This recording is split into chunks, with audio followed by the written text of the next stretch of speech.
Hey everyone, and welcome to the 2023 SIFTD Video Game League Fantasy Draft, where myself, Shane Satterfield, takes on Matt Kyle every year in a head-to-head competition.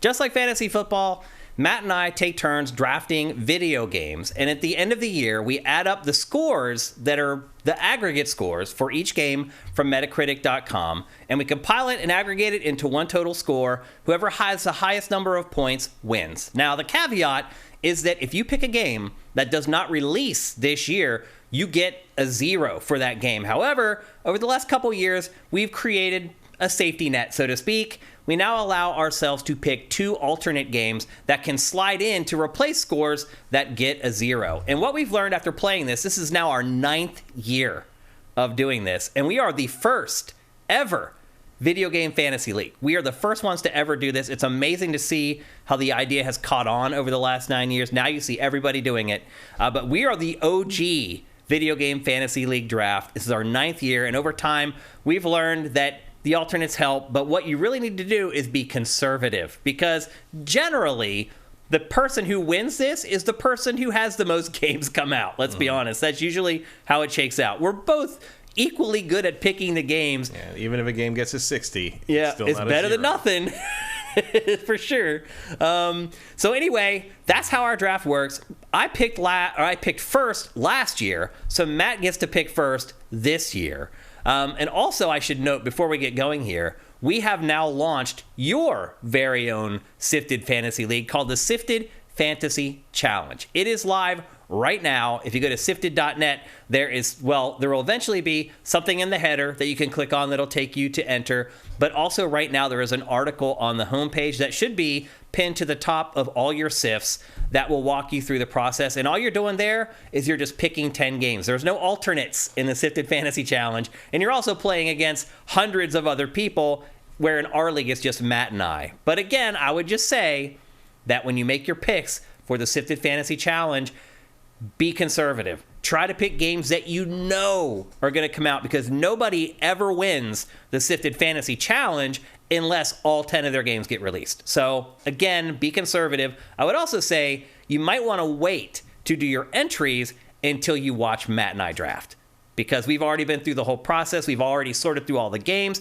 and we give a little explanation for each pick to give you an idea where our logic was when we were deciding to pick what game we decided to pick. So that's pretty much it. If you're watching this on YouTube and you're interested in entering the SIFTD Fantasy Challenge, down in this description there is a link. There is one caveat. The only requirement to enter is you have to be a registered user of SIFTD, because the interface is tied into our website, so you have to register at siftd.net before you enter the challenge. That's one thing. The other thing, too, is that if you're a paying patron at patreon.com/siftd, you win 2 free games. If you are not a non-paying person, you're just a basic user to SIFTD, you only win 1 game if you win at the end of the year. So incentivizing people who help us and support us financially is what it's all about. And with that, I think we're ready to get going, and I think you guys can all guess already what the first pick of the draft is going to be. Much to my chagrin, I have drafted this game. Is it 3 years in a row or 2? 3, I think. Is it 3 years? I drafted this game for 3 years thinking it was coming out, and it never did. And he always picked it first, and he could have picked it 5th. Yep. Because I never was going to do it. And so the year that it finally is going to come out and we get a release date, I do not get to pick first. So, Matt, what is your first pick in the SIFTD 2023 video game fantasy draft? Zelda. Yep. The Legend of Zelda Tears of the Kingdom is the first overall pick in this year's draft. Like top tier of the kingdom. Yeah, I can't imagine that anybody would leave this off of their list. No. So if you're in the SIFTD This is an easy 95 plus, probably. I mean, whether it deserves it or not. I think that's definitely at least that. Like, I think it's going to do probably way better than that, honestly. But there's only so much way better you can do. But yeah. What was it? 98 would make it rated higher than Ocarina. So would it? I think Ocarina's average on Metacritic is 97, if I remember right. Yeah. This game definitely gets like the Zelda bump. Oh yeah. And the Nintendo bump. Mike's Q says, I hope it gets an 87. Ashes in the Hourglass says Ocarina of Time is at 99 still. So, yeah, it still has some work to do to be able to beat that. But it probably has a really good chance because Breath of the Wild is at, what, 9.7?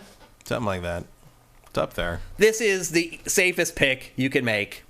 If I would pick first, this would be my pick this year. Yeah. I mean, it's the high. You know, it's going to score the highest any year that it's released. So that's why it was always worth the risk. Because once we started having the alternates, then it was okay. You could pick it, and then if it didn't come out, you just slide in one of your alternates, provided that one of your other games, also wasn't delayed out of the year. So I kept drafting it every year, and I was like, if it doesn't come out, then I'll just use one of my alternates to replace it. And that worked for 2 years. It didn't work last year. I ended up having too many games fall out, and I got burned by it. So anyway, after 3 years of drafting this game, Matt gets to swoop on in and draft The Legend of Zelda Tears of the Kingdom as the first overall pick in the draft. Okay, wait a minute here.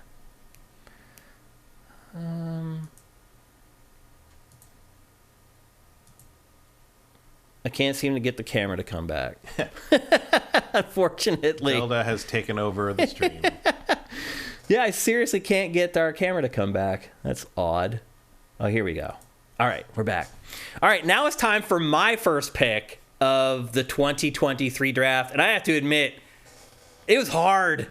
It took me, probably 10 minutes to come back with my pick? Yeah, but you always do that. It takes longer for me to pick than you, for sure. Our drafts are always like I type in a thing, and then I go do something else for 15 minutes, and then Shane says a thing, and then I type in my next one. That's pretty accurate. I generally take longer to make my picks than Matt. It takes about 2 hours. It didn't take that long this time, though. Almost. Really? We started at 4, and we finished around 5:40. Really? Yeah. Okay. It's like an hour and a half, I guess. Probably doing this draft won't take that long here on the stream, which is the funny part. I really struggled with this one because the game that I picked, I feel like it could either get a 10 or a 5. You could have picked this one a couple rounds later, and I wouldn't have. Really? I don't trust this one. Really? In reviews? No, I don't know. I'm not sure. I don't know. I'm not sure. Interesting. For the same reason it's my most anticipated game, because it's such a big X factor, such a big question mark, it's an unknown quantity, I think it's a risky pick. But also you have to do it. Like you got to have it. Well, you telling me you wouldn't have picked it right away. Well, anyway, I would not have. My pick is Starfield. Again, I feel like this game could end up getting a 10, or it could end up getting a 5. Mm-hmm. Like it could be a buggy. I definitely see a world where this is an 80. An 8? Like an 80 overall on Metacritic or something. Here was my conundrum, Matt. I'll be honest with you. After Zelda, I felt like every game could be an 8.5 to an 8.9. Mm-hmm. Almost every game in the rest of this draft, I felt like could come in anywhere around there. And so my idea was, it's your most anticipated game. If I pass on I still don't believe that you would have passed on Starfield with your second pick. I would have. You think what you have for your second pick, you would have picked over it? 100%. Wow, interesting. Okay, I swung for the fences here because I do feel like Starfield is the only other game coming out this year that has a chance to score as high as Tears of the Kingdom. It probably won't, but I feel like it's the only one that really has a chance to. So my pick was Starfield. Again, I'm not even 100% sure it comes out this year, Matt. It could also it'll come out this year. I don't know, man. I don't trust it. I don't trust it at all. It'll come out this year. We'll see. My percentage belief that it will come out this year is higher than its eventual Metacritic score. Let's put it that way. That's funny. But again, it could be like it could get tanked. Like it could literally could launch as a disaster. It could launch as it could launch as a disaster like Cyberpunk did, and still get like a 90 something. Yeah. You're right. Yep. So anyway, I did pick Starfield with my first overall pick, second overall pick in the draft. This is something. Oh, the other thing I should have mentioned too about the SIFTD Fantasy Challenge is your picks are weighted. So the order that you pick games in the SIFTD Fantasy Challenge matters. So pick your ringers first because you get multipliers that lower as you go. So like the first multiplier is like 4x or whatever for your first pick, and then it goes to like 3.75x or whatever. It goes down as you go. So pick the games that you think are going to score the highest first. Just a caveat there. So the strategy with this draft is a little bit different than what you guys are going to do in the SIFTD Fantasy Challenge, but I think we can still give you guys a good idea of where we value these games in the spectrum. So Okay, Matt says that this next game he would have picked over Starfield no matter what, and that game is Spider-Man 2. Marvel's Spider-Man 2 from Insomniac. I think I think this one's definitely coming out, and it is. I think it'll be an improvement on the last one. It may not break the 90 barrier. I don't know. I think the first one got underrated. It ended up being an 8.8. Yeah, which I think is low.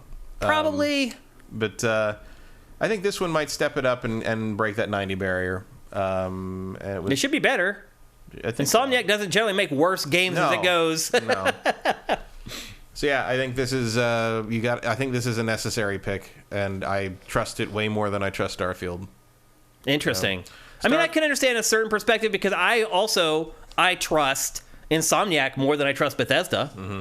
So I can understand that perspective on some level. I just don't. I guess my point is, if both games nail it, Starfield's going to score higher. Yeah, maybe. But there's less risk. But I know what I'm betting on. There's less risk with Spider-Man, for sure. Like, I would have probably picked Starfield 3rd or 4th. Yeah. But, I didn't know what you were going to think about it. Mm-hmm. You know? Yeah. It's a great pick. I mean, it's a solid, you're right. It's going to score at least an 8.5, probably a 9, would be my guess. And I don't think anyone's going to complain and say that it didn't deserve it either. So, there you go. 3rd overall pick, Marvel's Spider-Man 2. And for my next pick, I really struggled with this one. This was the longest pick for me as far as spending time. Because, again, I felt like after Zelda, I felt like every game, there's tons of great games that are coming, but all of them I felt like could score anywhere from an 8 to a 9, anywhere in that range. And there was really no way for me to tell which one was going to get the 8.8 versus the 8.4. I really started struggling like right away in this draft. It's almost like there's too many good options. Versus last year, where I was like, I ended up with like Babylon's Fall as my options that are. There's no clear best pick. Yeah, like you're just sort of like you're gonna be. It's like, oh, I picked this and it was an 85, but if I picked the other thing, I was gonna pick it was an 87. And sometimes it can come down to that amount of points in the end. So this one might be controversial, and I'll be interested to see what you guys say in the chat about this one. People are already guessing what I'm going to pick. Resident Evil or maybe Star Wars from C-Note 51. You're wrong on both, which may be bad for me because I picked Diablo 4. And so the last Diablo 3... You could also have picked this one later, just so you know. Really? Yeah, this was not on my... I'm really curious to hear how you've decided that there's other games that are way better than Diablo 4. Well, I don't know about that are left. I don't know about way better, but I don't trust it because I think it's going to it has a bunch of anti-consumer stuff in it. And does it? It does. Because people don't know that yet. They don't, but they've been hinting. So let me just tell you my process here. But there's also like again, there's always a cyberpunk effect where this could come out and be a horrible disaster with another equivalent of the auction house from Diablo 3. But that generally isn't reflected in reviews because reviewers don't know that shit. Right. Like they don't ding things for that. So on one hand, I'm like, this could be, and on the other hand, even if it is, usually the reviews don't reflect that. So like that's what we're betting on is the Metacritic score. So like it might not matter. Like I think Diablo 4 might turn out to be kind of a train wreck in some ways, but I don't know if that matters in the reviews. Like that may not be reflected in the Metacritic score. Well, let me go through my process with this. So again, this pick I spent the most time. I actually went and did research before I made this pick. I probably should have done it before the draft, but I figured we started early. I had enough time. So I went and did research on this, and I almost didn't draft it here because I thought you were going to do exactly what you just said. Think that they're going to put microtransactions in there and not pick it till later. But as I started researching it, they're not. Like, they have learned the lesson from Diablo Immortal. I read 5 previews from fans of Diablo, and they were all glowing. Literally, from October or September of last year, they sent out, like, builds to people to play. We didn't get it, which sucks, but other people did. All glowing, like all of them. But even those would say at the end, and we're a little nervous that because of what happened with Diablo Immortal, that there might be shady monetization practices or whatever. They always had that caveat in their previews, but otherwise they were effing glowing. Like literally like God tier Diablo. So the Diablo 3 was like an 8.9 or a 9. Like, I feel good about this pick. I'm not nervous about it at all. They would be idiots to put that monetization in there that they had in Diablo Immortal after the feedback that they got from that mobile game. Also, mobile, different than mainline Diablo. So I am very confident that this game is going to be really good and that people are going to really like it. But I still think there's going to be people who are going to be like, yeah, but they screwed me with the last blah, blah, blah. Those people are going to be out there. But ultimately, that's not going to affect the critics who review this game. I think it's going to get a really high score. So for me, Diablo 4 was my second pick. Let's see what the chat says about that. Erebus says that's going to score fine. The microtransactions are fine. Nothing like the mobile versions. Taking the best of 3 and slap the presentation of 2 on top. It's going to do good. Thank you. I'd like to hear that.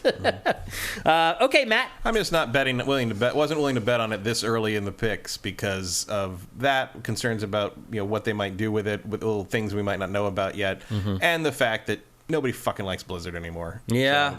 No, you're right. I mean, there is that element to it. Yeah. Like, there's a negative, but like I said, I was considering this game, and I'm like, Matt is going to focus on that, the negative sentiment towards Blizzard. And I almost let it slide to get it later. But again, as I started looking through all the games that are available, I'm like, this one to me is the surest one to get a high 8. Like, there's dozens of games that are going to score 8 or higher. You'll see as we go through this draft. All of them are.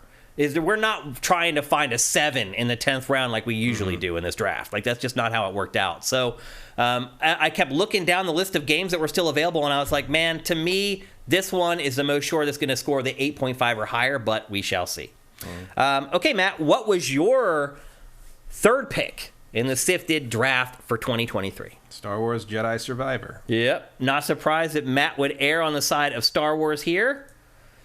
First game was my game of the year it came out. I was surprised to go back and look at its Metacritic, however. Like, dude, the first game's Metacritic was like in the 7s. Yeah, it didn't do tremendously well. I was shocked to see it that low. Yeah, I think this one will do better.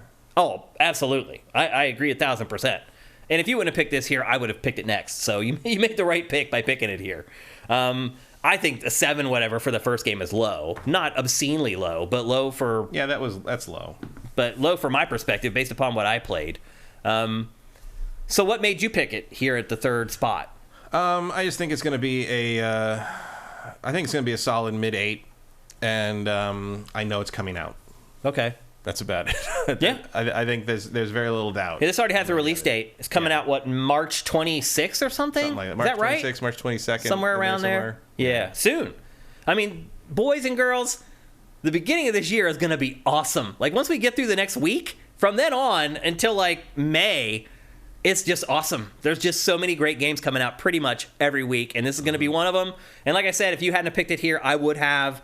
So I think if you really wanted it on your squad, you made the right decision by picking it here. But yeah, coming out soon, and we won't have to wait long to see. And a lot of these games in this draft, by the way, are coming out in the first half. I feel like we both really erred on the side of caution this time. Yeah, the only ones I didn't pick anything that I wasn't 100% sure about until the last 2. Yeah, and that's where I got a little funky too, because I'm like, hey, I got the alternates here. I can swing for the fences a little bit and see if something will pay off. Okay, so that was Matt's third pick, and now it's my turn for my third pick. And this one, I'm a little nervous that it may not come out this year, but we'll see. And that is Baldur's Gate 3. And I'll just be honest with you, Matt.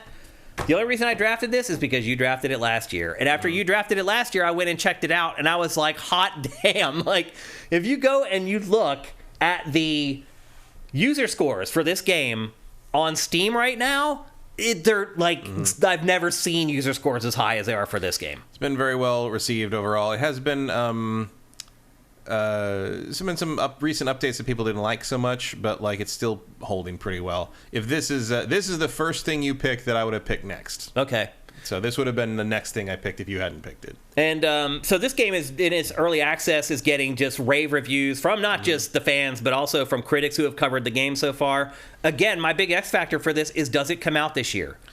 I think it does. Because you drafted it last year, we kind of thought it would, and then it didn't. It's currently slated for August. It is. I think it will make it. It's a year and a half late. Yeah. If it does, but like, it's coming along. Like the last update really fleshed some things out. They got like one more class to add. I think that's coming in the next couple months. Like it's. I think it's about time. Like, it might not make August, but I think it will make November. That's when you start to get a little nervous, Matt. That's the only downside about it, is that, yeah, it's early access, so it doesn't have a lot of pressure to come out because it's already sold itself to a lot of the people playing it. It's true. Currently.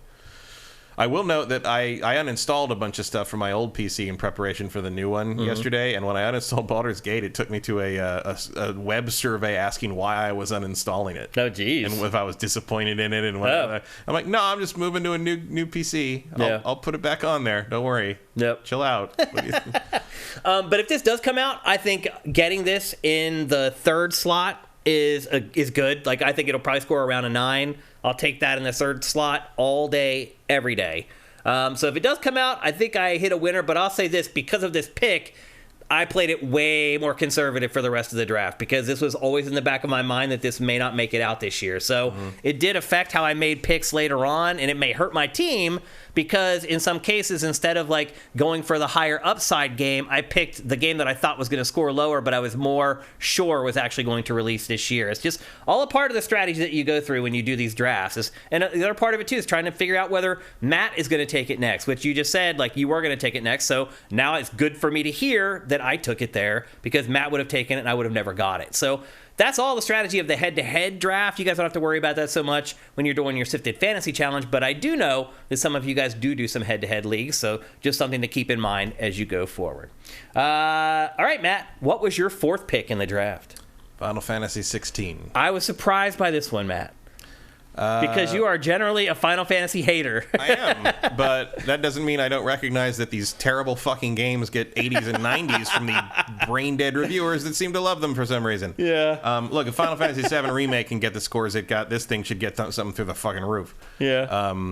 I also, like, this is right after that time when we did our rundown of Sony stuff with all that, somebody put out it was like a choose your side thing, and it showed like Final Fantasy VI, and then it showed the way the team split into two. I saw that. Yeah, I sent it to you. Yeah. Like one team went over here and did Final Fantasy 7, 8, and like 10 and 13 and all these other things, and the other side did Final Fantasy Tactics, Final Fantasy 9, Vagrant Story. Basically, all the ones I like were on the right side, and all the bad ones I don't like are on the left side. And at the bottom of the right side is Final Fantasy 16, because that's that team. Okay. So this is the team I like. So I think I probably will like this one, but I also think it's going to score very well, because it looks amazing visually. And, I agree. And look, if Final Fantasy 15 get the scores it got, this thing should be able to blow this out of the water.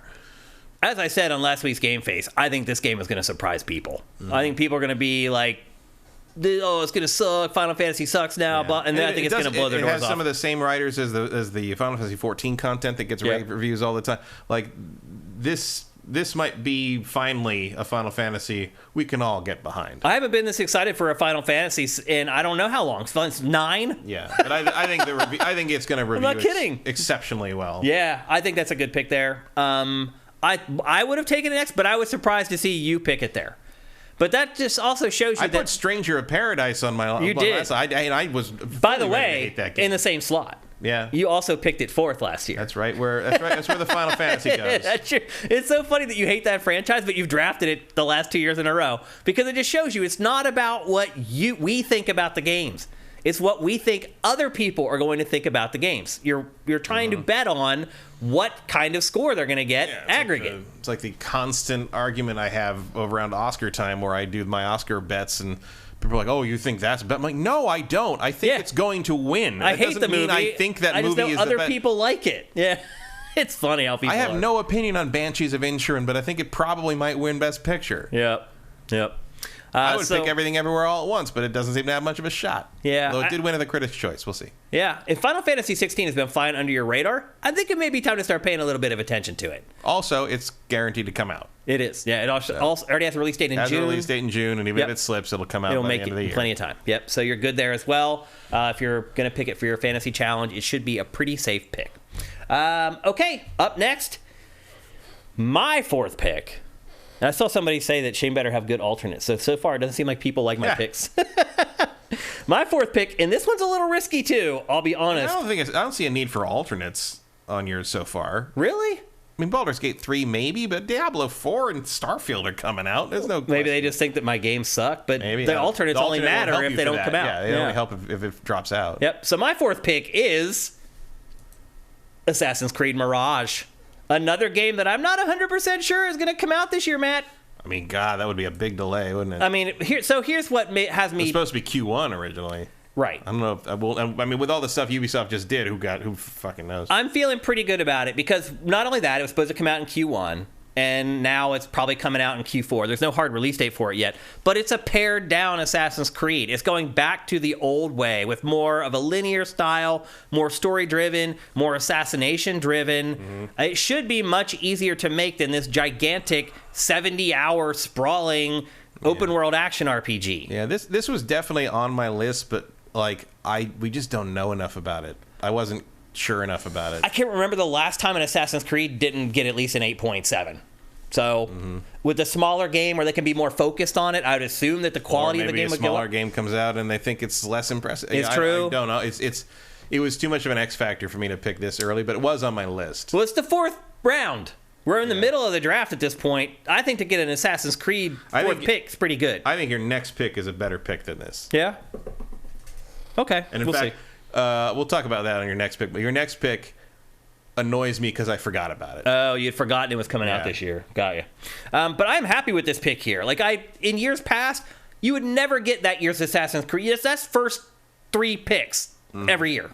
The new Assassin's Creed. In this draft, it has always been that way. Yeah, but this is just different.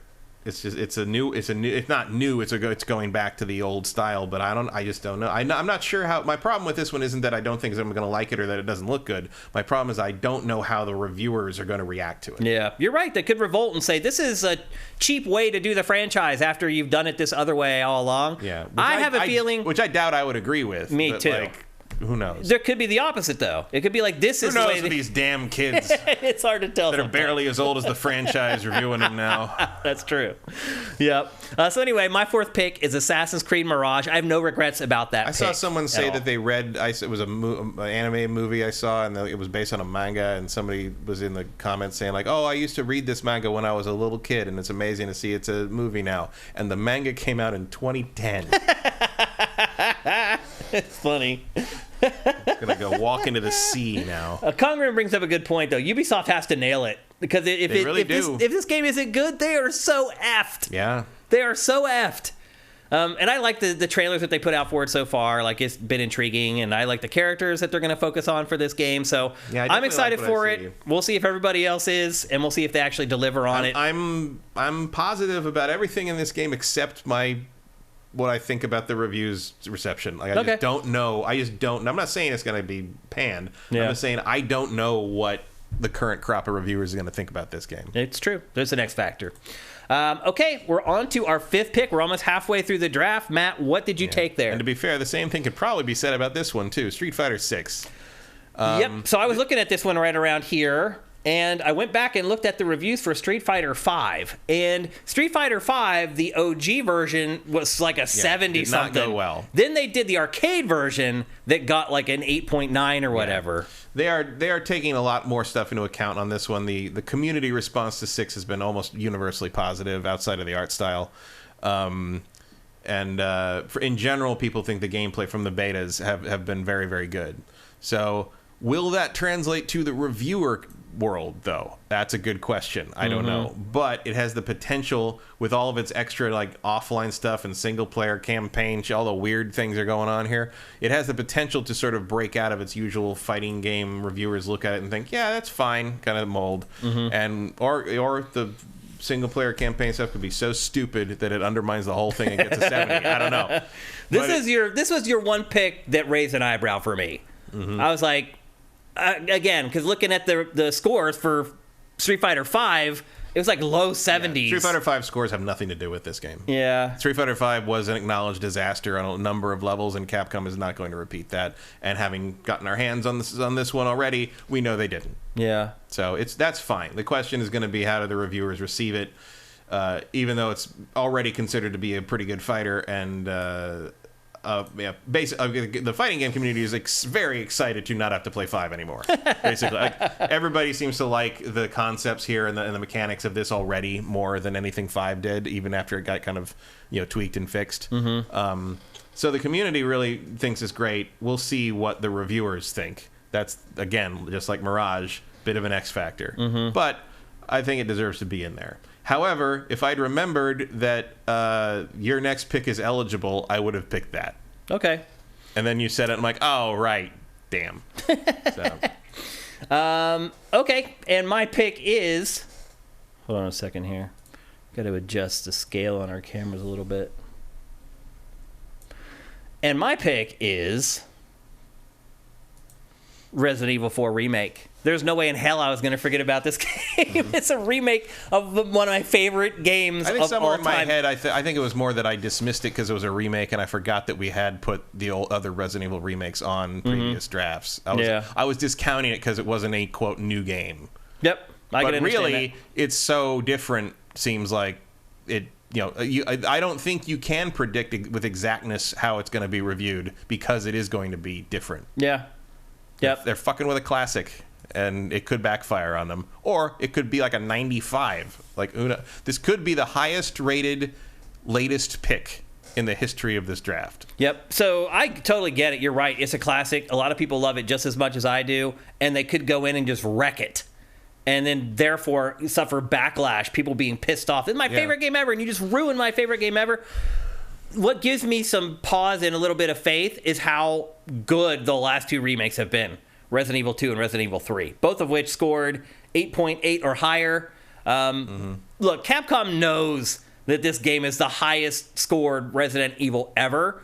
I really struggle to see how they could make such a stupid, boneheaded mistake to screw this game up. Mm-hmm. But we did both go to Capcom for the 5th. You're right. Interestingly enough. Yeah, Capcom like right in a row there. So you're right. It's a little bit risky, but it's starting with such a good foundation, and these other remakes have been so good that it's just hard for me to believe that it could be that bad. And again, this is my 5th pick. So if it gets over an 8, I'm cool. I have a feeling it's going to do better than that. And plus, what we've seen so far of... I hope it does. What they've actually shown has been pretty awesome. So, I don't know. Yeah. I'm pretty confident in that pick there. And I hope I'm right. Because if I'm wrong, I will be devastated if they ruin Resident Evil 4. I'm definitely not going to care about the fantasy draft score. Right. I care about the game. Yeah. Like, is the game actually good or not? It's the same thing as like playing fantasy football. People are like, oh... You play fantasy football where you're rooting for these players on these other teams. It's like, no, bro, I root for the Steelers first. Mm-hmm. Like, Steelers first, everything else after that. Same way with this stuff, with this fantasy. It's about the games first, winning the fantasy draft, totally extra tertiary. Mr. Starwalker, how is it risky? LOL. Because they're remaking one of the greatest games of all time. More risk than Starfield, he's asking.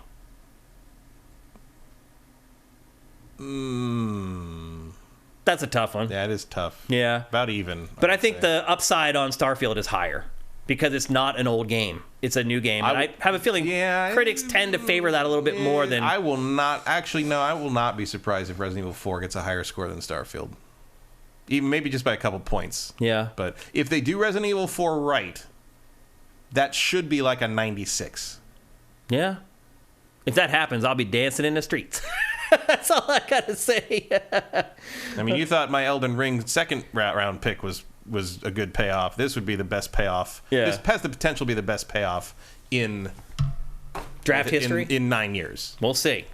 We'll see. I like what you're saying, though. I like what everyone's saying, that it's not as risky as I think. Texture Glitch says Resident Evil 4 isn't in the Fantasy Challenge list on SIFTD. Interesting. Well, if it's not on there now, it's too late. If people have already filled out their ballots, we can't change the games that are available for somebody else to pick later if someone else wasn't able to pick it. So if it's not on there, it's not going to be on there. So unfortunately, you guys are not going to be able to pick it in the SIFTD Fantasy Challenge. What? My problem is Resident Evil 4 was already third person, not as big as the others remake. All the Resident Evils were third person until 7. Yeah. I don't know. I don't know what he's saying. I don't know what that means. Nope, me either. That is malarkey. That was going to be my number one pick when I got done here, Mike's Q. Oh, I'm sorry, man. Like, it's impossible for me to go through the list of hundreds of games and find one game that isn't there that should be there. I'm sorry. Like, it's just impossible. So, unfortunately, you're just going to have to deal with it. But everyone's in the same boat. No one else can pick it either. So, it would be unfair if other people could pick it and you couldn't, which is what I would do, would happen if I went now back and added it after people had already submitted their picks. So unfortunately, we can't do it. So unfortunately, Resident Evil 4 Remake is off the table for you guys. Okay, Matt, we're ready for your next pick. What is it? Redfall. Redfall. Did you pick this last year too, right? Yeah. Didn't make lower, but yeah. Yeah, I don't really have a good reason for this one. It just seemed like that kind of... It seemed like about time to pick this thing that feels like it's probably going to get like an 82 or an 84. Yeah. And that you might go for it, because I know you'd played it. But, so Maybe here's what I was thinking during this draft, is like, you knew that I had played it and that I hadn't picked it yet. Mm-hmm. I thought you were just going to leave it. No, I thought it was coming. So I went for it. Okay. Although, I think your pick in this round is better. Okay. I like what you're saying. I like all these. Don't get me wrong. I still think I'm going to win. Okay. But I think you did better in the middle rounds. Okay. So this is based upon what? Arcane's history, track record, kind of because their games review high. Yeah, with the preview responses to their comments about Far Cry. There's a lot of positivity around this one in the gaming press that I don't really feel is super justified, but if they're going to go that way, I'll take it, you know. And we know it's going to come out. Yeah. It has pretty much a solid release date, but really the thing is it's in beta and people have been in the beta for a while. Yeah, it exists. Yes, you know, it's a finished. It's people pretty have much a finished touched it. Game. It's real. Yeah, they're just polishing it now. So yeah, it's a safe pick there. And you're right. I mean, when was the last time Arcane released a game that didn't score at least an 8.5? What did Deathloop get? I mean, it was Game of the Year. Was it? For a lot of people, yeah. Man. I know. Okay. But that just shows you how you don't base these picks upon what you believe. Right. You have to base it on what you think other people are going to think of the game. So it's a mind game playing this for sure. You're trying to guess what other people are going to think, and that is not easy to do ever. Okay. Now we're up to my next pick. And what is this? This is my sixth pick. Is that right? 1, 2, 3, 4. Yep, this is my sixth pick. And I'm actually really happy to get this here. Although I don't think it's going to do as well as the last one did. And that is Fire Emblem Engage. Most Fire Emblem games, mainline Fire Emblem games, do huge numbers. Mm-hmm. Like 8.8. I'll be disappointed if this isn't at least in the mid-80s. I don't see any reason it shouldn't be. I don't know. Three Houses was like, it finished at like an 8.7 or 8.8. And the previews for this, people were like, I really like it, but it's missing stuff. If people have come to expect the Persona treatment with the series, that could the relationships, the social, the angles of it, and that has been chopped out of here. Now they have... Bonk. Yeah. Now they have... That is a very funny hit. It is. I don't know if they meant it. It's like straight out of Dragon's Lair. Now, look, the previews for this have said, yeah, it removes a lot of the social stuff from the last game, but it also adds things that makes the actual combat in the game more strategic, which may make it appeal to me more as a game Currently, it's an 82. What? Fire Emblem's reviews went up today. No way! So currently, this is an 82. Oh, no! You're doing all right. But you picked it before the embargo went up. Yeah, I'm not saying that. I'm just saying the score's lower than I thought. Well, we'll see. It's not over yet. No, all the fanboys have reviewed it already. It's just going to go down from here. So that's going to end up being a bad pick then. I don't know. Sixth pick to get a 7 something? I think my next pick's worse. Really? Or riskier. I think it is. Okay. I felt good about this pick when I made it last night, yesterday. Now seeing the scores, I don't feel so good about it. An 82, huh? Congram says that's a safe pick. It was a good safe pick in like the 9 or 10 slot. That's where I want like an 80, not here in the 6 spot. So I'm pretty disappointed to see that. And now you guys don't have to worry about it because you can't pick it. So you can just totally avoid what I just ran into. So that's a little disappointing. An 8.2, although I've probably had worse at the 6 slot. I'm an 8.2 there, and again, I do zeros at the 6 slots. So. Yeah, right. I do think it will go down by the time we tabulate the scores at the end of the year. It'll probably be sitting at like a 7.8 or something by then. So we'll see. I'm still excited to play the game. It comes out here in like a week and a half. I don't know how I missed the review. They must have went up after I got prep done for the show today, but yeah, so there you go, an 82 for my it's an 83. It's going up. Oh, it's an 83. Yeah, baby. Thanks, Emperor Dread. These games are big, too, so it takes a long time for a lot of the reviews to come in. Yeah, they'll be trickling in for a while. Yeah, so we'll see how it all ends up, but I still kind of was hoping for a higher score than that, considering, again, the last one got basically, it started out over 9, 3 houses, and then it came down over time to like an 8.7, 8.8. So I was hoping for more here, but it is what it is. All right, Maddie, what's your next pick? Suicide Squad. Suicide Squad, Kill the Justice League. And I am... Game that I picked last year. Yeah, I am more and more concerned that this might turn out to be an absolute disaster. Really? Especially after the leaks yesterday. Oh, right, you mentioned on Game Face. I didn't see until after we'd done the draft, but now that I've seen what the story is... Oh no! Oh no! Also, like, there was a fake screenshot going around that seemed to imply it had a battle pass and stuff. It doesn't have game as a service elements. Yes, people keep saying it's a game. The leak revealed it was a game as a service. It did. It had it, but they ripped them all out. And so that's why the game was delayed so many times? That's one of the main reasons it got delayed again and why we haven't seen much is because they stripped all the game as a service. There's no end game anymore. It just ends. Mm-hmm. It's there's none of that. There's no like purchasable things like that. There might be like probably purchasable skins or something like everybody does now. But as far as I am aware, there are no game as a service elements left. Yeah, me either. I didn't think there ever were. I think if that screenshot is either fake or very old. That explains why it's taken forever to develop the game. Yeah. Because that's not something you can just slide in and take out all willy-nilly. Yeah, the other thing that's disappointing to me is it did confirm that everybody just uses guns and it's just a shooter. Like and in fact, apparently there were characters that were cut because they didn't use guns. They didn't have a gun. And they were like, and DC wouldn't let them use a gun. So they're like, well, we don't want to design a whole new weapon just for this one character, so everybody's going to use guns. It's Borderlands, basically. It's not at all what I'm interested in, but like it looks really good. It's a beautiful game, technically, man. It looks Holy very crap. good. It really is gorgeous. It probably has a sense of humor that'll keep it interesting to play for someone who has to like burn through it and review it. And it's very presentationally impressive.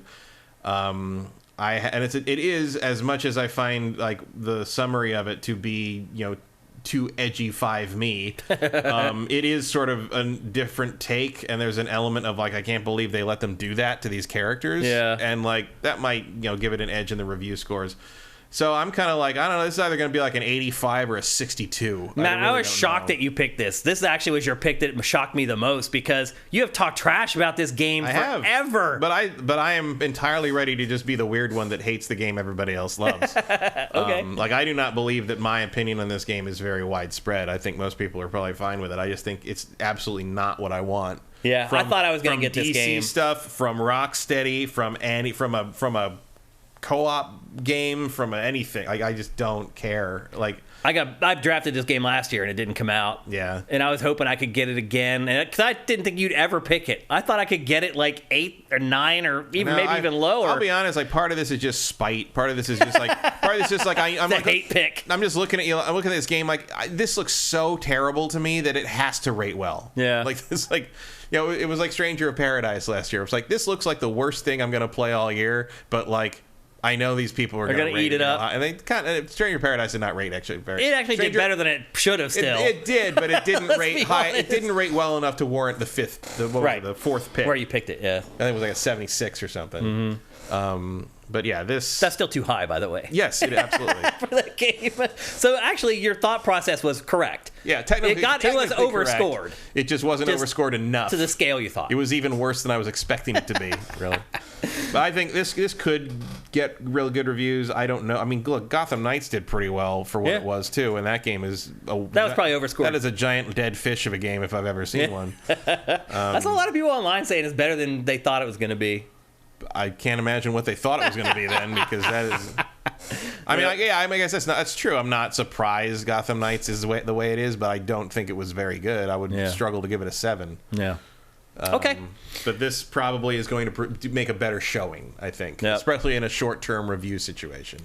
Yeah. So if you followed these drafts closely, or you followed our league closely last year, and you're following this draft, you may have started to pick up on a trend here. And that trend is that Shane got burned by games last year, and so now he's trying to get them on his team this year so he can actually reap the rewards after getting burned last year. So people are saying, like even El Guapo's saying about like, talking about games that there is no game as a service stuff in Suicide Squad. They cut it all. That was the whole thing. They freaked out about Avengers. Yeah. That Avengers that results. I saw someone say in chat there's cosmetics and that's it.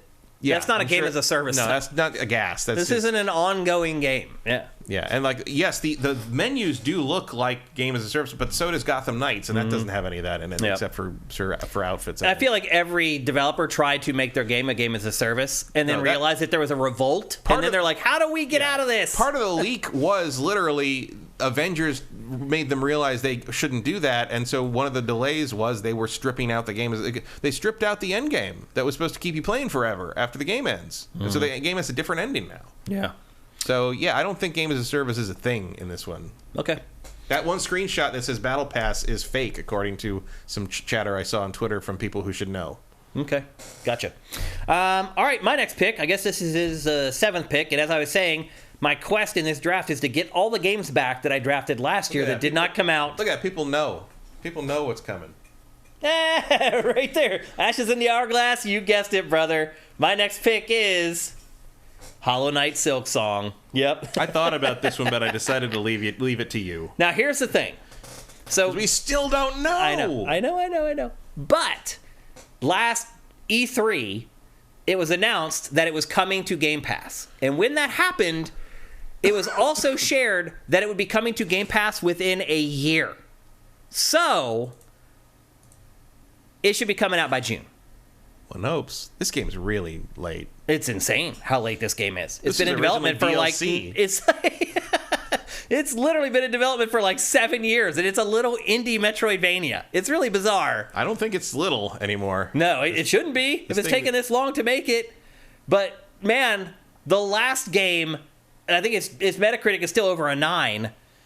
So to get this here, I think that's great. Yeah, it's a worthy risk. I just hope you don't run out of alternates. Yeah. I mean, it is so funny. I got burned so bad last year, and still I couldn't help myself this year. I still drafted some games that are a little dicey. Again, like you have to deal with Microsoft for this to come to Game Pass. It's hard for me to believe they wouldn't hit deadline. Or if they did miss it by like a month or two maybe, not like 6 months and get delayed out of the year. But I really thought this game was a lock for last year when I drafted it, and it wasn't. So it's an X factor. This is a risk worth taking, though, because, again, to get a 9 point whatever or higher in the 7 hole, that's a good draft pick. Yeah. So, or it's going to launch alongside the next Switch in March next year. That would be a complete nightmare. But, again, there's a deal for Game Pass. So yeah, we'll see. At the same time, this is a pretty evergreen game. It is. No matter when it comes out, it's going to do very well. I'm just hoping that there's some kind of they signed on the dotted line. Yeah, I think it's likely it makes it this year, but I hope so, because it would really suck if I got burned by this one 2 years in a row as well. Yeah, I'm obviously pretty famous for saying this ain't coming. This ain't coming. This ain't. If I had to bet, I would say yes for this year. It just feels like it's got to be about time. I don't mean in terms of it's been so long. I mean in terms of what we've seen and how they've the talked announcements about that have been made. Announcement about like within the year. I mean, I don't know what would have happened that late. It feels like they must be in the polished stage. Like I don't know what would happen. I hope so. We'll see how it goes. Again, not a thing that really feels like it should be that complicated or need to be reinvented. It's just sort of like it takes a long time to make it feel the way it needs to feel. Noxy Internet better have a good alternate, Shane. I keep seeing that over and over again. But you know what? People say that all the time about my teams, and I won 2 years in a row. So you guys always pick me to lose. I won 2 years in a row, and you all picked me to lose. So maybe I shouldn't put so much stock in what you guys are saying during our drafts. Okay, Maddie, what's your next? This is your 8th pick. We're getting down to it here. No, this is your 7th pick. Yeah. No, your 8th pick. Sorry. 8th. Yep. I can't count anymore. Forza Motorsport, or Forza Motorsport 8, or whatever the hell they call it. That's a good pick. I mean, I'll say this, though. I did go back and look at Forza Motorsport 7, and it didn't score that high. No. It was like a 7.7 or something like that. Yeah, but this is pretty low, and it's also like, we don't know for sure it's coming out this year. I think you're pretty safe. Probably. I mean, damn, dude. Like, if this game isn't done for this year, Like, there's something going on at turn 10 if that's the case. Like, they've lost like a huge influx of talent or something. Rename them to turn 11 at this point. This game to me is way overdue. I think it's a sure thing that is coming out. I am a little concerned though, because the last couple entries of this series, the reviews started going down. But it could have been a case of like, oh, they're releasing this every other year and they're not adding enough to basically make that worthwhile. So, that could be part of it. It has been a long time now since Forza Motorsport 7. So Vincent does point out that one of the reasons 7 was dinged was because it had a lot of microtransaction problems. That's right. I forgot about that. That's a good point. And hopefully they've learned their lesson with this one, and that will not be the case. And with their intricately rendered in-engine compartments that no one will ever see, it's sure to get a 10. You get an extra 0.5 for every piston. That's actually rendered. Every piston you believe is real. That you believe is real. Because that's really all that matters, right? I think that's a good pick there. I mean, when we get to the 8, 9, 10 spots, you're really just trying to find games that you know are going to score an 8 or higher, generally. Like last year, it was score 7 or higher. This year, more games to pick from. I was just trying to shoot for a solid 8 getting to these picks. So I think that's a great spot there for it. I think it makes perfect sense, and I think that game's going to score really high. So I think that's a good job on your part. My next draft pick, this one was the hard one. I think I wrote to you, oh crap, Hogwarts Legacy. I had problems picking this game for multiple reasons. The cultural side of it. Yeah, you were safe on this one. I was never gonna want this bullshit on my team. I didn't know, but it already got to like pick 8, and I was like, I think the game's gonna score probably pretty high. The previews for this have also been pretty much glowing so far. I mean, now Pete, I would think this would be mid to high 70s at the least. People have only been able to play, I think, the first like 5 hours max. But everyone who's played like extended parts of the game have come back saying it's awesome, and it's the Harry Potter game everyone's been waiting for all this time. I'm not a gigantic Harry Potter fan, so my anticipation for it isn't all that great relative to a lot of other people. I think we'll also get dinged for the fact that it's related to J.K. Rowling, who has proven to be a giant worthless the whole cultural part of it, because that is a big part of the game's press, let's be honest. And that is why I would never have picked this, because I don't want that shit on my team. I can totally understand that perspective, but I'm cutthroat and I just want to win. So there it is. I don't need this transphobic garbage to win. Yeah. Actually, it's not. I mean, I think you can be a trans student. But the other thing about the game is in the plot is that the goblins, who are a Jewish equivalent, who are the bankers. Is that true? Yeah, they are very much. I mean, that's traditional with goblins in general. Like J.K. Rowling didn't invent that. That is just like part of the lore of the English-speaking world. The goblins like start a revolution against the wizards and start kidnapping children for their blood, which is literally the blood libel protocols of Zion conspiracy. And like you are trying to put them down. You're trying to put down a revolution. Oh, wow. Because Harry Potter is entirely about maintaining and preserving the status quo.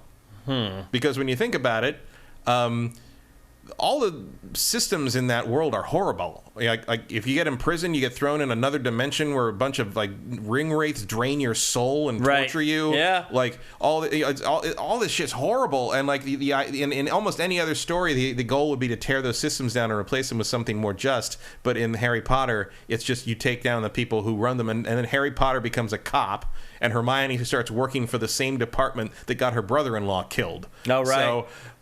So the lesson seems to be, the systems are great, even though it includes soul torture and chattel slavery. We just need better people running them. Which is, when you think about it, maybe shouldn't have shocked anyone she turned out to be a Tory, huh? Yeah. Anyway, I don't want Hogwarts Legacy on my team. Jerry Boulay brings up a good point. Suicide Squad versus Hogwarts Legacy. Which game will be worse?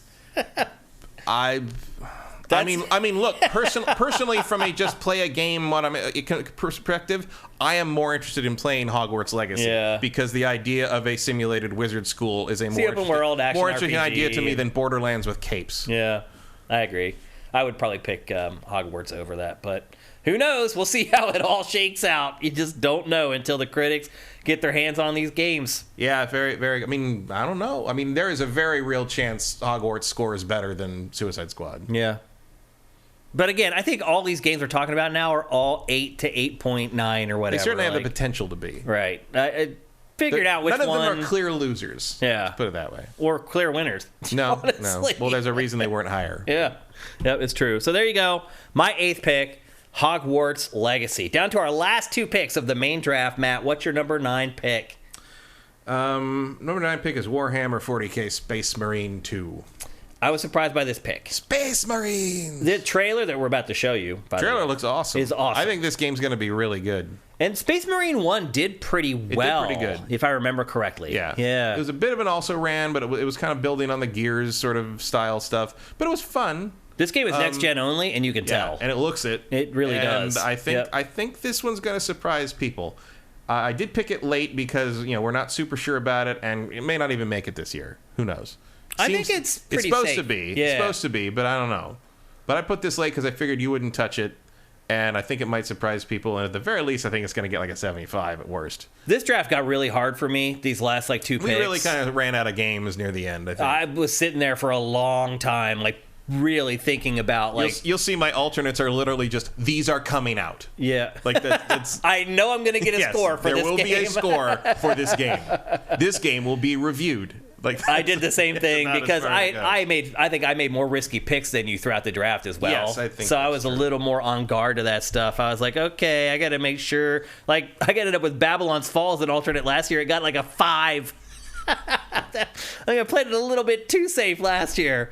These last couple picks, it starts to get hard. And then the alternates, I was just like, dude, I know this is coming out. Done. Mm-hmm. Okay, my next pick is a game we talked about in December, and we talked about it in last week's show a little bit, and that game is Forspoken.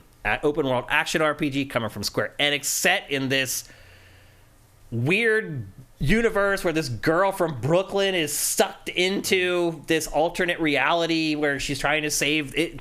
Isekai. Isekai. It's a crazy concept, at least to Western audiences. Yes. Well, not so. I mean, it's Wizard of Oz, isn't it? Yeah, it really is. It does happen more often. Narnia. It happens more often than you think. Yeah.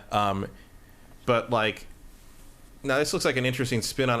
I just don't know how this is going to review. I think it's going to get like a 7.2 or something. Maybe. I after that demo, I just can't get a read. Yeah. I really don't know. It seemed like most people were like us. They liked parts of it, didn't like other parts of it.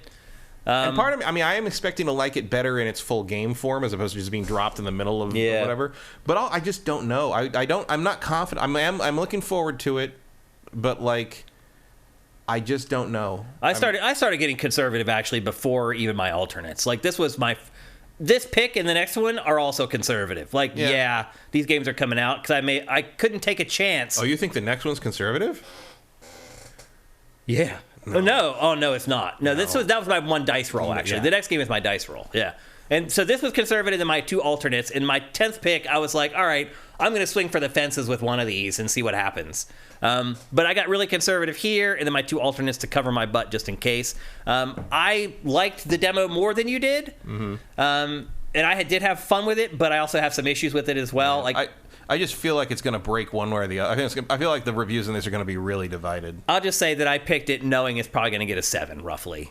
And if it gets higher than that, then that's a bonus to me. But that's kind of where I was when I picked it. And I was struggling to find other games that I knew for sure were going to get a 7. I didn't want to go like the Madden NFL 24 route or the NBA 2K24 route. NBA 2K isn't even that reliable anymore. Yeah. There's certain things that I do. You're right, it's not that reliable anymore. But there's certain things that I do in these drafts that are almost kind of like honor. I thought about drafting the Dead Space remake, but I was like, it's just the same game. That didn't feel It didn't feel right. It's not like the Resident Evil 4 remake where they're clearly changing a bunch of stuff. And it's gonna it didn't feel right to me. It's going to be a fairly different game. And you know what? If you had picked it, I'd have been like, okay, that's fine. But I wasn't gonna. I was like, I'm not going to pick it. It doesn't feel right to do it within the spirit of the game that Matt and I play. So I didn't. So I do allow my conscience sometimes to come into play when I'm picking these games. But yeah, I struggled to find other games that I thought for sure would score at least like a 7 in my ultimate most conservative pick, which was my 9-hole slot.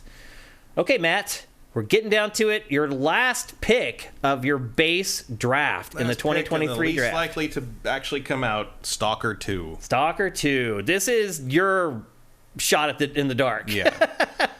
This is I'd like to have this if it comes out, but I don't think it will, so I'm okay with it. I did the same thing with my 10 spot. That was the last two. I mean, Space Marine 2 and Stalker 2 are both these are the ones I think might not make it, but I think I'd like to have them if they do. Well, I also feel that your draft you were a lot more conservative than I was. Yes. And so you had some leeway to do something like this more than I did, although I ended up doing the same thing with my 10th pick, which may end up being a huge mistake at the end of it all. But look, if this comes out and it makes it out in time, this game will probably get it easily an 8 point something or other. I hope so. In the 10th slot, that's a good pick. I mean, that's how you win, honestly. You get picks like that in the later rounds. So I think it's a great spot there for Stalker 2. I also liked that you just picked it just for the idea of it, just kind of rooting for the studio and the guys that are a part of making this game and are going through things that we can't even really comprehend, let's be honest. So I liked that you made this pick for a bunch of reasons. And I kind of regretted that I hadn't made the pick, because I really do want to support this studio in any way I can, even if it's just in some frivolous little fantasy league that we do every year. I'm really just rooting for these guys to make something really special out of this game. So hopefully that ends up being the case. But regardless, I like the motivation behind your pick here, Matt. I like that you decided to go that route. Okay, and so for my last pick of the Sifted 2023 Video Game Fantasy Draft, again, I went out on a limb here, little risky. I picked Armored Core 6. From Software's next game. Chance in hell that comes out this year. You don't think? No. Really? No. So you think this is another case where they put the 2023 in the trailer and they're just like, no? I'm not going to argue if it does make it, because I do want to play it very badly, but Yeah. I do not believe this comes out this year. So it is. They do have 2023 in the trailer, but that has meant nothing in the past. No. So many games I have drafted that had the date in the trailer, they just meant nothing. So, I mean, I'm not even really saying that. All I know is that this is from a completely different team, and Armored Core 5 is ancient. So they have had literally like 10 years to make this game at least. So that gives me some confidence. The fact that they say it's coming out in 23 gives me a little more confidence, but not that much. But again, this was me swinging for the fences. I knew that with my alternates, I was going to go ultra conservative. I was like, I have one slot here to kind of swing for the fences. I mean, what do you think this game ends up scoring? I don't really know. I think it depends how ready reviewers are for it to be what it is. Because see, that moment right there where it says From Software on the screen, that to me is the most important part. It's not a Souls game. I know. I don't think it matters, though. They're going to put all the From Software fanboys on this game to review it, because this game is also going to be hard as balls. But also, I have played all the Armored Cores, and they're not. No amount of Dark From Souls. Software fanboyism is going to save you from having to play this. Yeah. Because these games, some of them are not. It varies game to game, but most of these games are hard as balls. Yeah, I know. And if you aren't ready for that shit, and but they are going to be ready. But they aren't, because this is not the same kind of hard as Dark Souls. Yeah. This is not about reflexes in the same way and combat in the same way. This is Builds. This is building. This is rebuilding your mech, building your mech. And there are times in some of the old Armored Core games where you can get stuck and just fail. Like the original Armored Core expected you to die permanently. Yeah. And like when you died enough and ran out of money and couldn't afford to fix your mech anymore, you got kidnapped and turned into a human plus. That's right. And that gave you like an extra ability, and that could happen like 10 times. Yeah. And by the time you're at 10th time, I think you got basically like unlimited energy. Yeah. It's like here. Like, here, just beat the game. So you want to talk about easy modes in From game? That's what From Software's old easy mode was for Armored Core. Was you die enough, fail enough. we basically give you a ridiculous bonus ability, and we'll see if you can fucking hack it now, loser. Like that was basically what they did. Yeah. Has From ever delayed a game? Oh yeah, Elden Ring was delayed? pushed a little bit. They were very cagey about when. I couldn't remember if it was, but I don't think Dark Souls has ever been delayed. I can't remember Dark Souls being delayed. I think Sekiro might have slipped a bit, but not much. Their track record's pretty good. We'll once see. they announce a date. But again, this was me swinging for the fences in my 10 spot. I'm going to be very interested to see how ready people are, especially the From not even From fanboys, the Souls fanboys. Yeah. Because From was this before it was Souls. Yeah. I think they think they're From Software fanboys. They do, and they think like, I think they're expecting this to be no more different. Some people are expecting this to be no more different from Souls than Sekiro was. Yeah. And they are wrong. Yeah. Even From is saying, like, we are not Soulsifying this. This is an Armored Core. They've been game. on the record. Yep. So we'll see. Armored. Also, like, look, I love Armored Core because it's a mech thing. But some of those games suck. Yeah. Armored Core 5. I don't like Armored Core. Armored Core 5 blows. I don't like it. Yeah. Like Armored It Core doesn't 5 matter is what terrible. I like though. A couple of them are just like arena games. But sometimes they just want you to. The building the mechs is the whole center of the game, and the combat really doesn't matter. And I find those tedious. I don't think From Software will release a crap game anymore. I don't think they will. No, but they will. They are also not. They afraid, used to, but they're I not don't think they afraid will of releasing anymore. a game that's not for everybody. And Armored Core is definitely not for everybody. It's true. So we'll see what happens. Yeah. It's exciting. I like having it there. We'll see how it goes. Very interested what the reviews will be for this, but Yeah. I don't think it's coming this year. We'll see. I think it's going to slip to like March or February. Okay, now it's time to get to our alternates. We both have 2 alternates, and again, how this works is if we have a game that we've picked that gets delayed out of the year, and these games will slide in. Now, the order matters. So the first alternate, if a game gets a 0 because it didn't come out this year, the first alternate is the one that slides in there. We can't pick which alternates we want to slide in. So the order still matters. So first alternate, first one in to replace. Second alternate, second one in to replace. So the order still matters with these. Both of us went conservative. What was your first alternate, Matt? Company of Heroes 3. Yeah. That's conservative, but a good conservative. Definitely coming out. Yeah, for sure. Next month, I think. Yeah, very soon. Yeah. And this game, wasn't it supposed to come out last year too, I believe? It was, yeah. And the beta did, but I don't think the final game did. Yep. I do like these games, but also, like, Company of Heroes 2 was received rather underwhelmingly. It was a little incomplete. They tried to kind of... Sega tried to put it out as kind of almost like expandable game, almost like what EA did with Battlefield for a while. They're like, oh, you can buy new modules to add to the campaign, and like it didn't really work, but it still got an 80. Yeah, you know. I remember the first one. The first one was a sensation. First one was a huge deal. People lost their minds over the first one. The new one is centered in Africa, so it's doing a very different like theater of war. So I think that'll be and it looks amazing visually. Yeah, holy crap, dude! This is an RTS. Yeah. Look at those visuals when they zoom in. It's crazy. So it does have like pause tactical stuff. Dude, with this is gonna put your new rig to the test. This game will. Yeah, it will. Guarantee this was on my. This Baldur's Gate 3 and Starfield were on my mind for the new. Yeah, PC, for sure. So I think this is a very safe, definitely going to exist. Will not get any less than a 75. Yep. Kind of pick. So yep. I was just looking for something that already had a release date, and here it was. Yep. I think that's a good pick there. And my pick for my first alternate is Like a Dragon, Ishin. Mm-hmm. New kind of spin on the Yakuza franchise. Well, old because this is from 2014. Yeah, this is a very old game that's now being completely remade because it never came here. Right. Yeah. I think it's the only main line, not main line. It's a side story, but it's the only major game in the series that never came to the West. Yep. So they're bringing which is great. This is when I have the Japanese version of this when he went to Tokyo for the Tokyo Game Show. Albert Iskender brought me back a copy of this on the PS3. Which I played, but couldn't get because it's very text heavy. Oh, yeah. It'd be hard to play this in Japanese. So I'm looking forward to that. I'm glad to have that Japanese import version to kind of complete my collection. But like, I am very happy this is finally coming and getting localized. The last Like a Dragon ended up doing like an 8 point something. Mm-hmm. These are very reliable. They're safe, reliable. Its release date is early in the year. So I just played it completely safe. I'm like, can I find a game that I think might get an 8 that I know is going to come out? Here it is. Like a Dragon, Ishin. Yeah, not much else to say about that one. What's your final alternate, Matt? Octopath Traveler 2. This might have been your best pick of the draft. I've punched myself in the head. I'm like, why didn't I draft this? Because the first Octopath Traveler is like an 83 or something like that. And this is almost certainly going to be a better game. Because it can solve problems very easily that the first game had with very little effort. Yeah, I think this is a great pick. It probably should have been your first alternate, maybe. Maybe, but I think I'm going to need both of them. So we probably both will need both of them.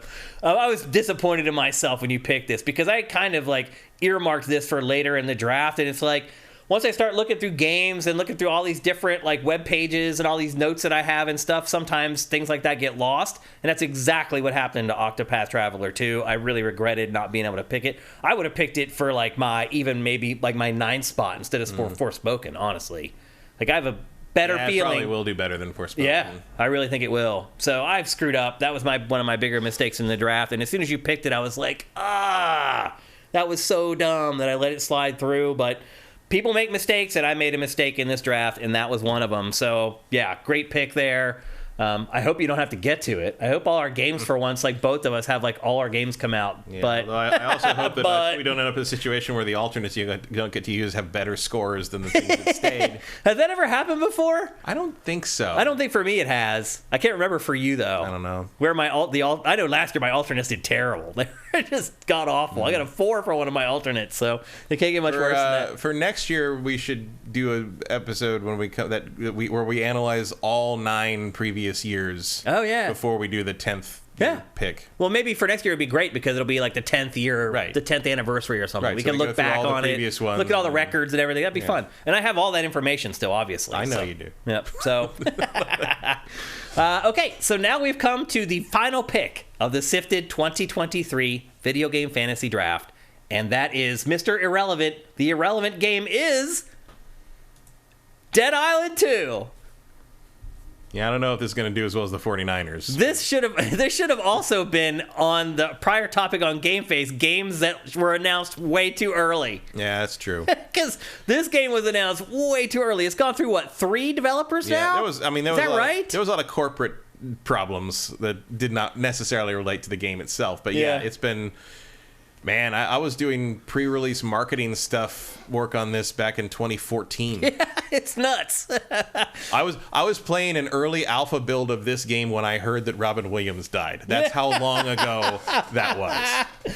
Now, the thing is the studio that's making this now started over from scratch in early 2019. So, all that old code is gone. It's a brand new game. It was built as if it was just, built to be released in 2023. There have been a rash of previews for this game, and they're all glowing. I couldn't believe it. I had this on my list, and I was thinking about it, and I just felt like I didn't know enough about it. Every single preview, the last line was I can't believe how good this game is, or this game is way better than it has any business being. And I was like, dude, for an alternate, it has just release dates in May or something.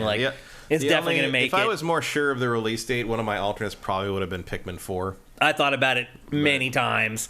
But it's I don't trust that little fucker. I don't either. Because it's supposedly been done for the last 3 years. I'm there's no way I'm picking it. I thought about it too. Because every Pikmin game has scored pretty high as well. Particularly as we got towards the end of the draft. I'm like, man, that Pikmin 4 is looking pretty tasty. Mm-hmm. But don't do it, Shane. Don't do it. And I didn't do it. I didn't leave out Horizon Call of the Mountain. Yeah. Believe you me. Yeah. So Kevin Rafa says, games you left out. Horizon Call of the Mountain. Atomic Heart. Okay. Atomic Heart was my second alternate until I started reading about Dead Island 2. Atomic Heart looks awesome, dude. But Atomic Heart looks cool. It really does. But what kept me from picking it is the publisher and the developer. It is coming from 505 Games or whatever. It's very rare that games, I've been fooled by games like that before, where I'm like, oh, this looks awesome. You watch the trailers and it's they've cut together the best 90 seconds of the whole game into that trailer or whatever. Mm-hmm. So once I figured out the publisher and the developer, I got cold feet basically. But that game does look awesome. I had it as my final alternate. I slid in Dead Island 2 after reading 3 previews of it where people were like, hey, this is actually kind of awesome. And a lot of the previews for Atomic Heart, people would gush over it, but then at the end, when they would list their caveats, there would be 10 caveats. And I was like, oh, that seems like a lot. So I hear you. Atomic Heart definitely should be in the mix for a draft like this, where we're only picking 24 games ultimately. It should be in the top 24 under your consideration. But for you guys, in a SIFTD Fantasy Challenge, you only need 10 games. So probably not relevant for that. I'm not telling you shouldn't draft it, but you probably shouldn't draft it in the challenge anyway. Another thing of note, by the way, the SIFTD Fantasy Challenge, Matt and I, we compete, like we do entries in it, but we can't win. We just do it for fun. So we make sure that one of you guys end up winning the SIFTD Fantasy Challenge. And again, don't forget, if you're watching this on YouTube, down below there's a link to go to the SIFTD Fantasy Challenge. Again, if you're a patron, you win 2 games for winning it. If you're not a patron, you win 1 game. And you have to be a registered user of SIFTD before you can enter. That's all you need to do. Just make sure that you're a user on SIFTD and then go to the link down below. And if you're a patron, we'll include that link below this episode. There will also be promotion for it all over SIFTD.net. You can't miss it if you're a regular on the site. Okay, now is the moment where you guys get to tell us who has the better team. Pacraeus makes a point that did partially stop me from picking Atomic Heart, which is it's a Russian team, and they've gotten in trouble. I don't think this is fair, but they've gotten in trouble recently because they will not denounce the war in Ukraine. And people are like, why won't you say anything? And they're like, we are against all kinds of violence. And da-da-da. And, like, people are like, oh, they won't take a stand. I'm like, yeah, because if they say anything, their fucking families will disappear. Yeah. Like, you can't ding them for not wanting to risk their lives for telling some rando on Twitter that they think it's bad that Ukraine... Obviously, I mean, you can't talk in a regime like that. No, I'll be honest with you, Matt. People fall out of windows in that fucking country? I know. Like, I'll be... Or fall downstairs or whatever. I'll be honest, though. Like, I don't want to send $1 to Russia. No. So I feel bad for those guys. They may or may not believe in what Russia is doing, but the bottom line is I don't want to send a penny to anybody in Russia. Well, luckily, it's on Game Pass. So. Right. So we don't have to pay for it. Still supporting it. Yeah. Anyway, in chat, let us know who you think has the better team. I'm interested to see what you guys think. But that might become a factor in the reviews. Yeah. How do you feel, Matt? You said earlier that you thought you're going to win. Yeah, feel fairly good. Looking at the screen here. I don't know, man. I think it's going to be close. Maybe. I think you've got some real risky picks on there. Yeah, I may end up with a game short again. In a bad, in a bad situation, you lose Baldur's Gate 3, Hollow Knight, and Armored Core 6. And maybe Assassin's Creed Mirage. Maybe Assassin's Creed Mirage, and if it's the worst year ever, Starfield. Yeah. I will be very upset. That would really suck. I will say this. My team is definitely riskier, for sure. Yeah, I could lose Space Marine and Stalker, too, and outside chance of Forza Motorsport, and outside chance of Spider-Man 2. No. But Insomniac... I wouldn't worry about Spider-Man 2 at all. I'm not worried about Spider-Man 2. They never delay games. They deliver. That's what Insomniac does. But I'm pretty sure that I will not have a 0 on that list in the end. No, you're going to have a full team, ultimately. Yep. Yeah. Yeah. And sometimes that's all you need. That is. Sometimes all you need is 10 games. That's absolutely accurate. Let's see what you guys are saying about what you think.